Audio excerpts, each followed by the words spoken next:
Hi, I'm Natalie, I'm Candace. And I'm Danny. and we are following Soulspiration. In today's episode, we're talking about peace. What is it exactly? And how do we get more of it into our busy lives? Hello, ladies. Hello. Good morning. How's everybody doing? I'm good. How are you? We can tell by your good Wow. morning. It's awesome. Song, yeah. Yes, love it when Natalie sings anything. Okay, so we are talking about peace today, and it's such a wonderful topic. I'm so happy to be bringing it up so that we can talk about it and about cultivating more peace in our lives. And I know when this came up for me is because of our last podcast, we did a little plug for the last podcast. We did Michael Singer's Untethered Soul. Well, this may not come out in order. So anyway, look up our previous podcast on Michael Singer's Untethered Soul. Okay. So we were posting for social media, and there was a post that said, "When am I at peace? When are you at peace?" And so it really, really sunk in. So that's what we're going to be talking about today. But I don't want to go any further before we hear the card that Natalie pulled for the episode. Yay. So, as usual, it's a good one. The card is Quiet Nourishes Me. That's so funny. And it says, Quiet nourishes me. It connects me to sacred space. I allow myself to step away from the sounds of technology and from the sounds of voices, my own as well as others. The return to quiet brings me back to myself, where I can experience my own stillness. Quiet allows me to listen. When I am quiet, I'm able to hear what is going on inside myself, to connect to the gentle pulse of my own body. Subtle sensations, feelings, and needs emerge. When I savor quiet, I am brought back to the power of now. Oh, wow, the power of now, which is our power of the present moment. We're back there, guys. Shocking. We should just rename our podcast. Yeah. I love Yeah. how the same themes show up again and again and again. And I know we've said it before, but no one pulls a freaking card like Natalie. That was so awesome. And we've even had listeners say that they thought that maybe she went through the whole deck to find the right card. Even if you went through all your decks, you can never find a card better than that. But you don't, of course, you pull it intuitively from spirit. So, oh my gosh, that's so awesome. So when I was thinking about the topic today of peace, I don't want to be like one of those nerds who starts with, the dictionary defines peace as, but I'm going to do it anyway, because when I started, I was like, well, what is peace? And is it the same as, I came into other thoughts that were like, feeling satisfaction, feeling deep joy, presence, and these other things. So what we're going to do is really just concentrate on peace. So the dictionary defines peace as freedom from distraction, quiet, and tranquility. So I think as the card so beautifully pulled out, this is distraction from outside sources as well as our own mind, which is, I think, kind of the key. Is that voice in the head that goes all the time and has all those repetitious thoughts, right? So we know we have over 60,000 thoughts a day. Most of them repeat from the day before, the month before, years before, and a majority of them are not positive but negative. So anytime we can kind of get a break from that and separate from our mind a little bit and realize we are not our minds. We're something so much deeper and so much more profound and infinite. We are not our minds. So this is just about where we find peace in our day, how to cultivate a little bit more peace in our day, and then maybe at the end, a few techniques maybe that we use to kind of bring up peace when we're in stressful situations. So let's just start there and just kind of open it up. When I think of bringing peace, of course, the first few things I think about are like meditation, mindfulness, and prayer. So these are like the big obvious ones where you're intentional about bringing peace and everything. Do either of you guys use those or use those to cultivate your own sense of peace?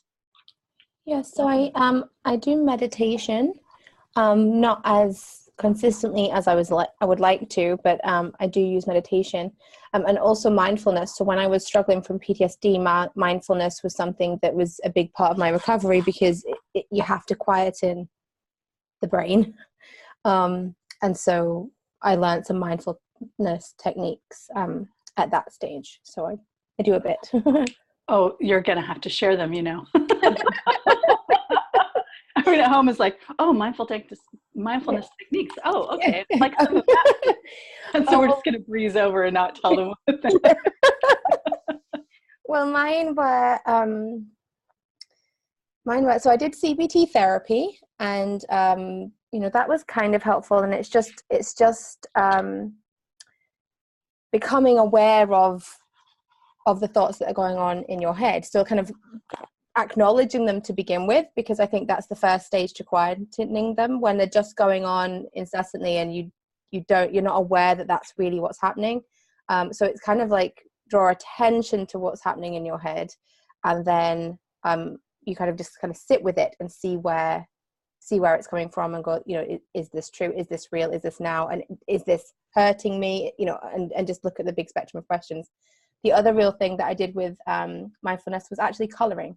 So I invested in a Disney princess coloring book, an adult version, and did coloring, and it was the best thing in the world. I still now, like, I should still do it. I don't, and actually this is inspiring me to go back and hunt it out. But that was like the one and only time, like, forgetting the other CBT techniques that I did, but when I was really struggling, if I was in a bad place, if I sat down and colored, it would go away.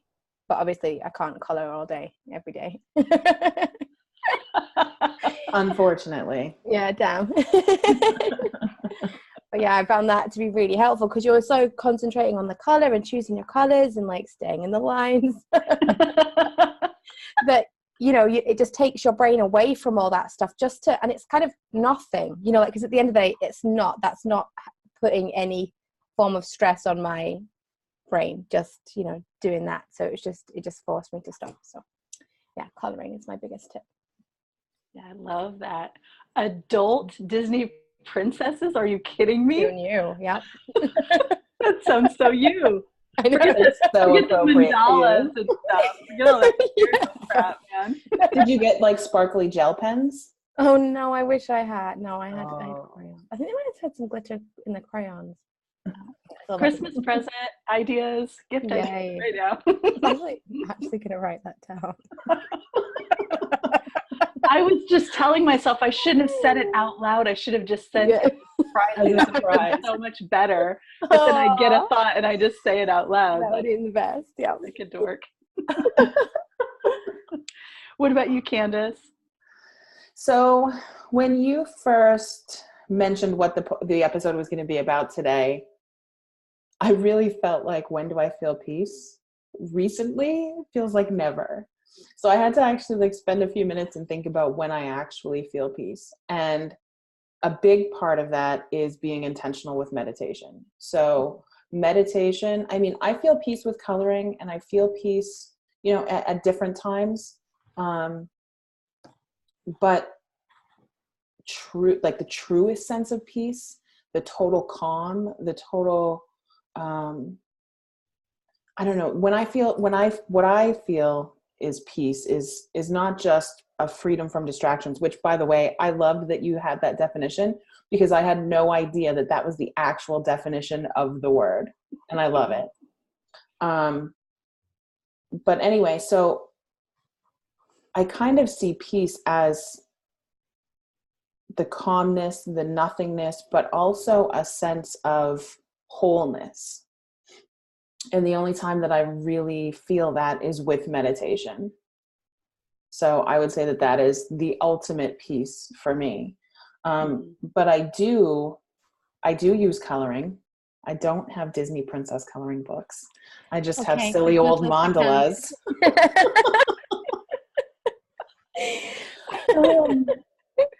And kind of anything sort of creative like that. So it's like coloring, painting. I'm not a good painter, but I enjoy painting and doing, whether it's creatively creating my own art or if it's like a paint by number, any of those type of things where you can kind of just let go and just be. And I also find that for me, like first thing in the morning when I'm alone. So I guess that's a big piece of peace for me is being alone. And first thing in the morning, nobody's awake. It's still dark out. Nobody's awake, like outside. My neighbors are still asleep. Nobody's on the road. And I do find a sense of peace in those moments. I'll sit outside with my tea and just be in the quiet, fresh air. So. Mm-hmm. I love that, Candace. And you're really touching upon, I feel like there's another deeper level beyond peace, and that's what I call presence, and that's what you were talking about, Candace, and that's really the communion with God, or the communion with all that is, and that's where the wholeness and the unity with every living thing comes in. And I thought, you know what, that's a whole nother podcast. That's a whole other podcast, but it's this deeper level of peace, but peace is kind of the gateway to it. It's the beginning of shutting off those distractions and becoming present is really the beginning of that. Go ahead, Natalie. That made me like teary, you saying that, when you were like, yeah, because it is that deeper level. It's the entrance to kind of presence. When you were saying what's the definition, I was thinking, what's my definition of peace? And the word that I got was like stillness.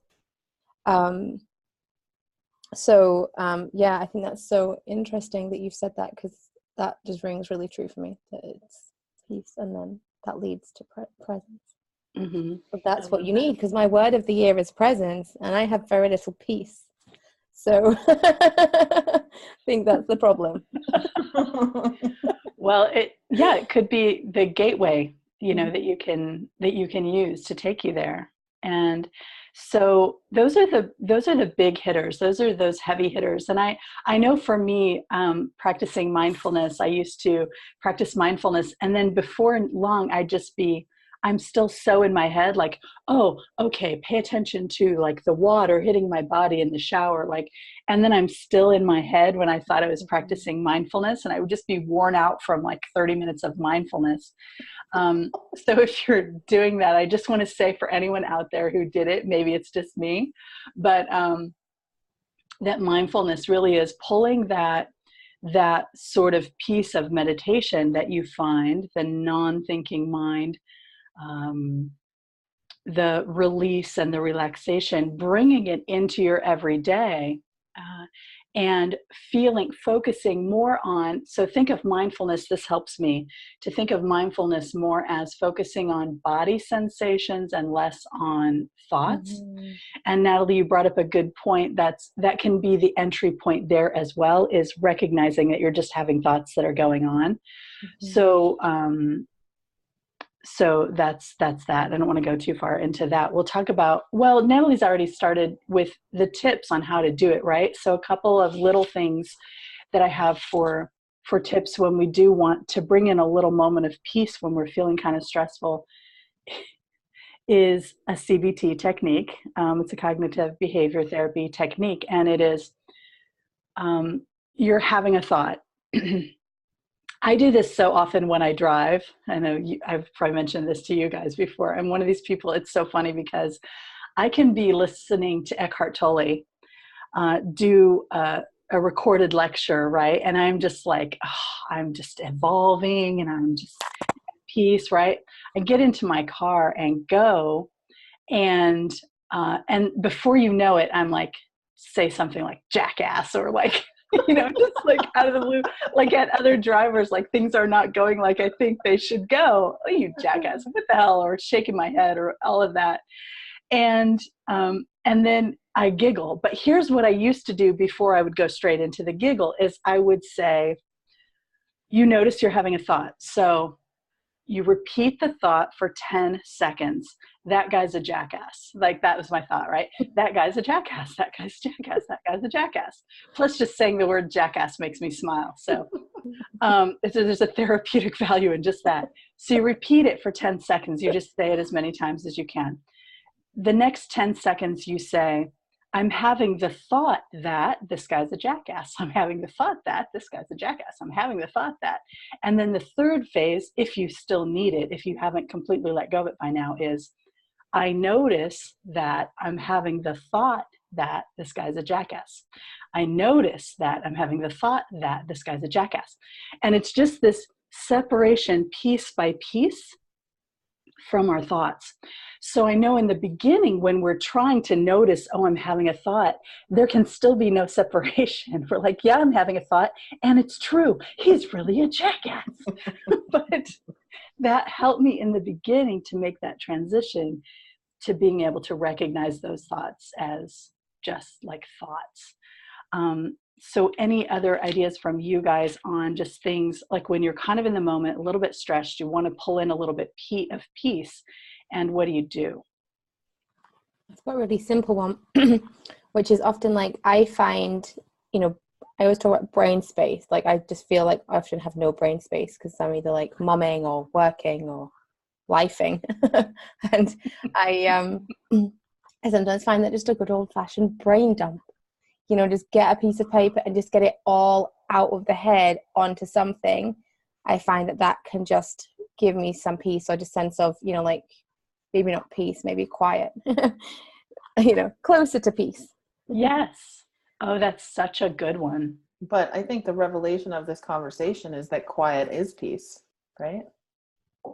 Well, quiet can be quiet in the mind. Yeah. Yeah. And I mean, going off of what you're saying, like even with a brain dump, whether it's a brain dump about all of the things that you need to do, your to-do list, blah, blah, blah, or if you take it to the other side and deal with the emotions of whatever is stressing you out and journal it. Mm-hmm.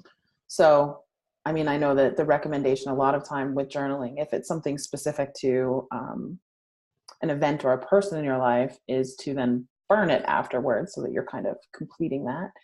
But I think journaling can really help.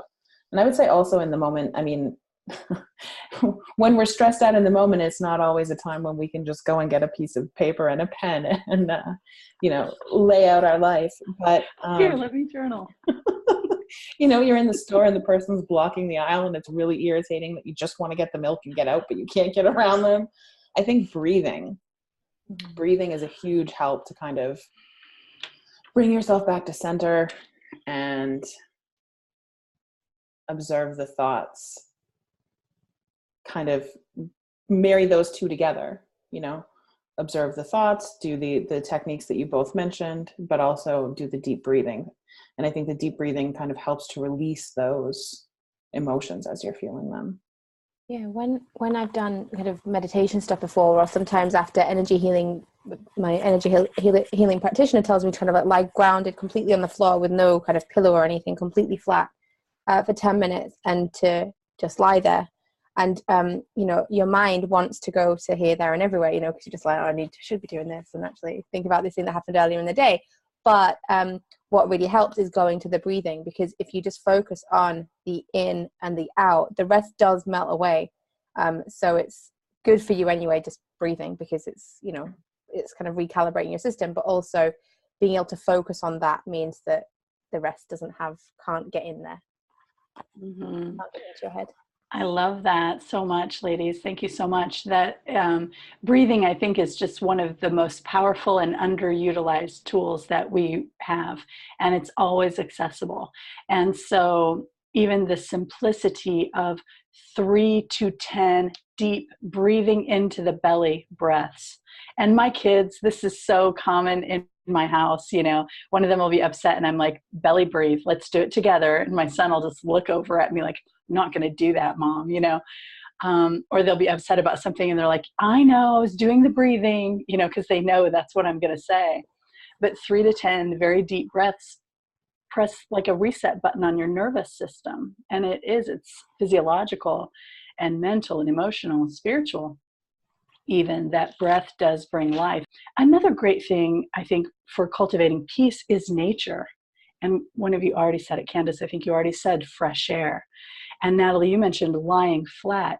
And our contact with our bare feet or with our bodies on the ground, on the grass, is so good, even though I rarely, rarely do it. What about you guys?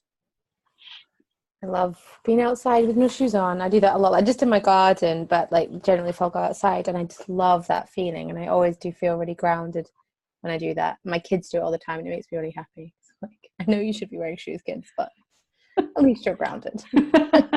No, and there are, like, scientifically, there are like microbes in the soil that we pick up, which I'm sure you know, and it really is good. I know as a kid, I ran around barefoot. My feet were pretty calloused, actually. I would run across the driveway and even through some rocks and down the grass in the backyard. I ran around all the time barefoot, and except for an occasional sticker bush, I survived.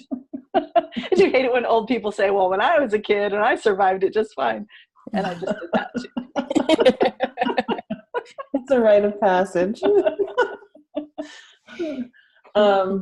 So I love that too. And I used to be barefoot outside all the time. I'm always barefoot inside. I mean, I don't even normally like wearing socks. Mm-hmm. But as I've gotten older, and this is probably something I need to work through, maybe do some tapping for it. But like the thought of bugs touching my feet makes me cringe so badly that I won't go on the grass without shoes now. It's terrible. It's like a problem. So I don't know if you guys have a solution for that. What can I do about that so I can be outside, have my feet in the grass, and ground myself to find that peace? Therapy? Yeah. Shock therapy?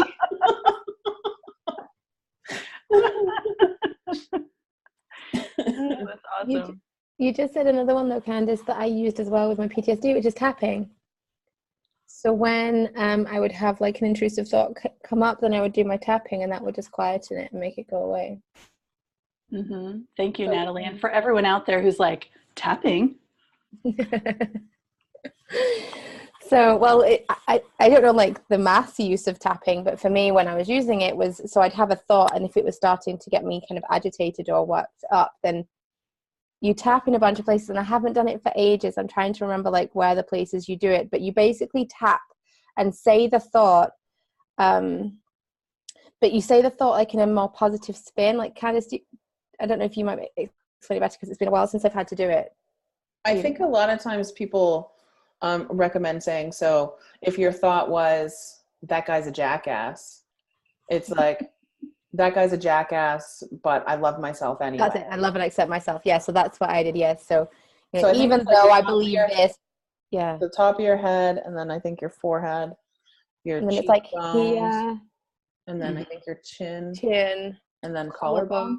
Yeah. And then there's also one on the wrist, like right on the, yeah. So you just work through. And so I would do 3. So you tap like 3 times on each place, and then you do it 3 times is how I was taught. Mm-hmm. And there are a ton of videos on YouTube for anybody who's interested, and it's EFT. Look up EFT, Emotional Freedom Technique. That's what everybody calls tapping. But if you look at tapping technique or how to do tapping, then I'm sure it'll come up. But yeah, it's powerful stuff. I'm really glad that you brought that up. There are a lot of people, especially with trauma, who find tapping a life-changing thing. So that is wonderful. I noticed it seems so daft. Like when you're doing it, it seems like how really like this is going to help, but it does. Like and there's one like under the arm, so you're feeling like a dork. Like yeah, like, on the tube, yeah.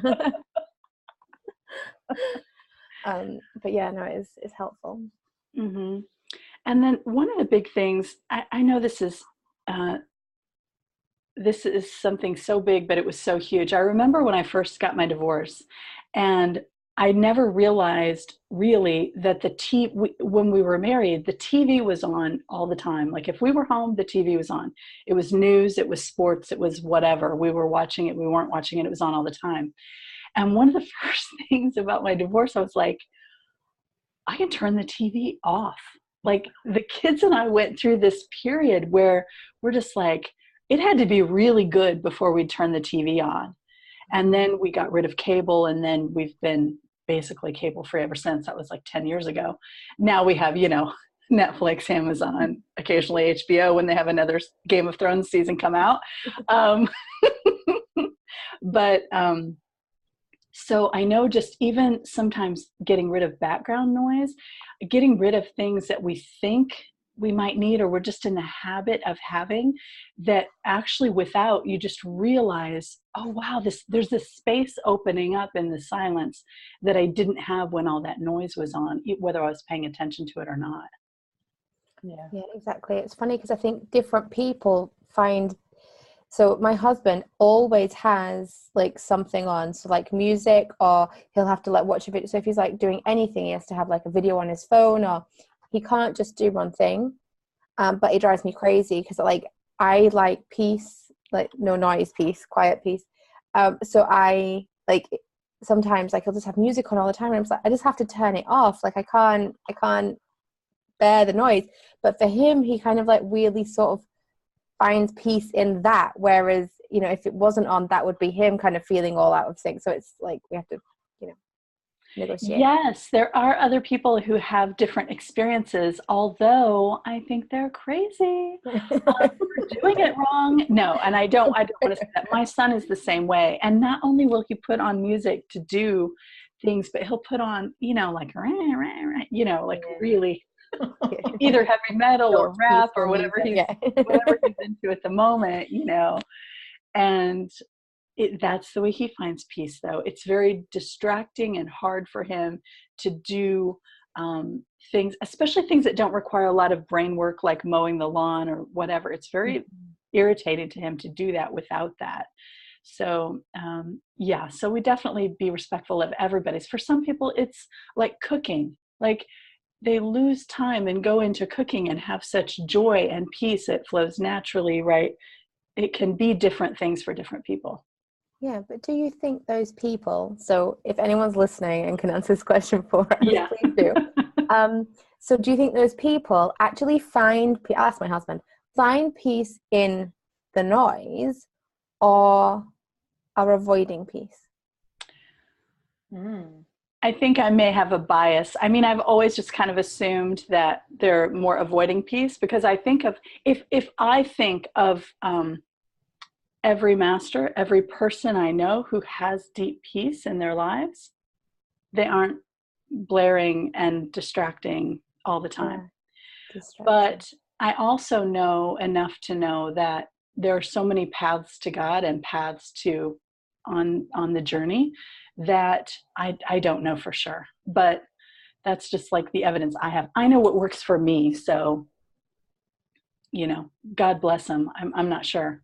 I think that sometimes distraction can be a stepping stone. So maybe it's all the voice in the head and not going straight to, an awareness, I'm having a thought, what can I do? I'm not my thoughts, and that kind of path. But maybe the next step for some, and maybe for a lot of us, is the distraction. Yeah. I'll go read a book. I'll go onto Facebook. I'll go eat something for me. I'll go do this other thing that's a distraction, so that's the way I can get relief from the incessant thinking and the burden of that. And so maybe it's a viable option, and maybe it's a step along the way, or it's, at least better than what was before. Yeah, exactly. So it's distracting you, but it's not really bringing you true peace. But if you're good with the distraction, then is it a problem? Probably not. Right. Sometimes distraction is like heaven. Sometimes you would just give anything just for a distraction on what's going on. Yeah, someone called me out like a couple of weeks ago on like this whole thing about being busy, because I just had a few weeks where I'd just been so busy, and she was like, "What are you avoiding?" And I was like, "What am I avoiding?"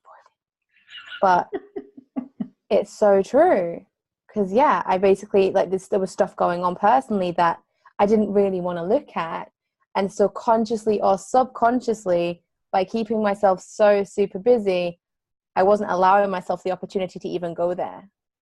whether that was, I don't know whether it was, I don't think it was conscious, but yeah, I thought that was really interesting. So it just reminds me of that situation where it's a distraction. So like being busy is the distraction from the thing that I could be looking at or should be looking at, or Yeah. I think one other little category that we haven't really touched on is those things that we do that might not be everyday things, that might be more grand or something, like travel or do retreats or massage or going to a float or going to a drumming circle, things like that. So any kind of stuff like that that you guys want to share or that you enjoy that brings you peace? Yeah, so I recently started going to a sound bath. So they use like Tibetan sound bowls. So that's nice. And I do find peace there. So it's like 1 hour. And, do I love it? The sound bath in itself, the noises actually aren't that pleasant, but like it heals like your chakras and does all this stuff. And it really works. Like you lie there for an hour and honestly, you come out so dehydrated. And I'm like, why am I dehydrated from lying in a cold room for an hour? Like it's crazy. So it definitely does something to your body. So that's fine. But what I find is if I didn't have it, then I'd spend the hour being busy. So I love it that it's like a set time at a certain place that I have to go and just spend 1 hour with nothing. And there's noise, but it's just, you just zone out of it and just kind of go into this space. They say it takes you into an altered state of consciousness. But then because you're in an altered state of consciousness, you're not conscious. So I don't know what happens there.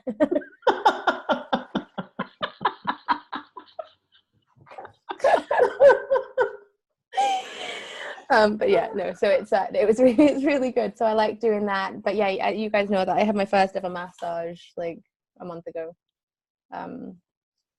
which Did that work for you, or are you like, oh, this person's touching me and I am a bit like that, yeah. And so I was so tense in it, so I definitely wasn't relaxed. But she did all this stuff and I had really naughty, so it showed me like how much stuff I'm holding.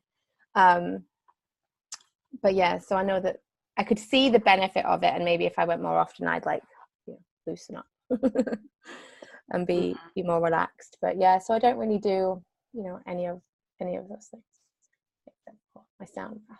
That's my investment in self. Once a month, 1 hour. Yes. I find Reiki to be that, and it probably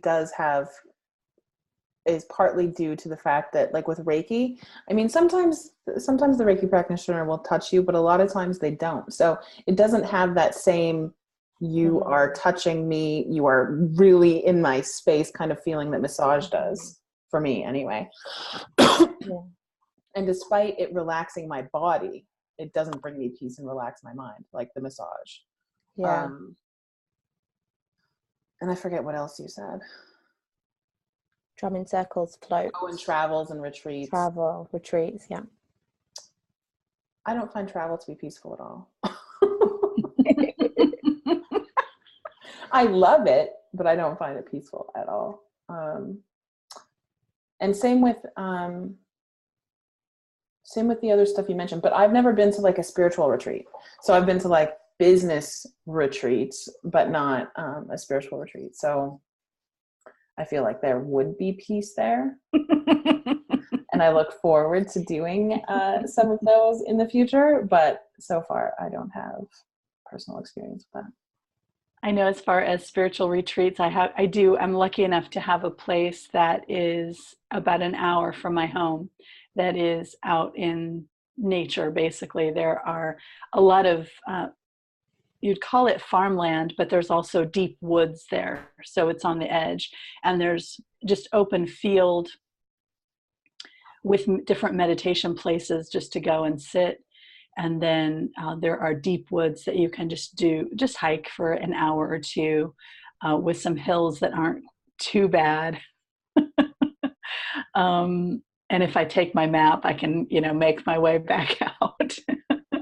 But I do love that. And I find that if I haven't been in a few months, I can definitely tell the difference. So it's a nice recharge. So hopefully we've given people some bigger ideas, littler ideas, ideas for meditation, ideas that they can just bring in a little bit more calm into their lives, because I just truly feel like, you guys, that our lives have gotten busier. There's so much more in them. And we kind of, this collective kind of madness that we walk around with, we just act like it's normal.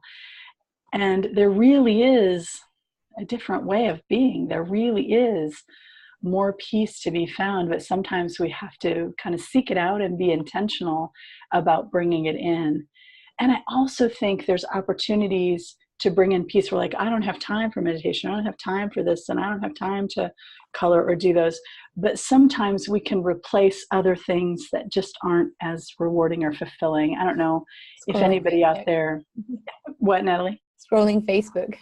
Yes, it's true. How often do we start scrolling? Maybe we're looking for something in particular, want to check on a friend or a group or something, and then it's like 40 minutes later, an hour later, and we're like, okay, where did that go? So we can kind of find it, or watching a TV program that you don't really love, or reading a book that you don't like, but you're like, I started it, and by God, I'm going to finish it. I used to do that. I don't do that anymore, but I used to be very like, if I start it, I have to finish it. There's that little tiny bit of compulsion in me. Anyway, I think that we've given people some kind of big picture, little picture stuff. I think this hopefully will be helpful. Anything else you guys want to say before we close? No, I think that was perfect. Okay, good. Love you both. Thank you. All right, bye. Bye.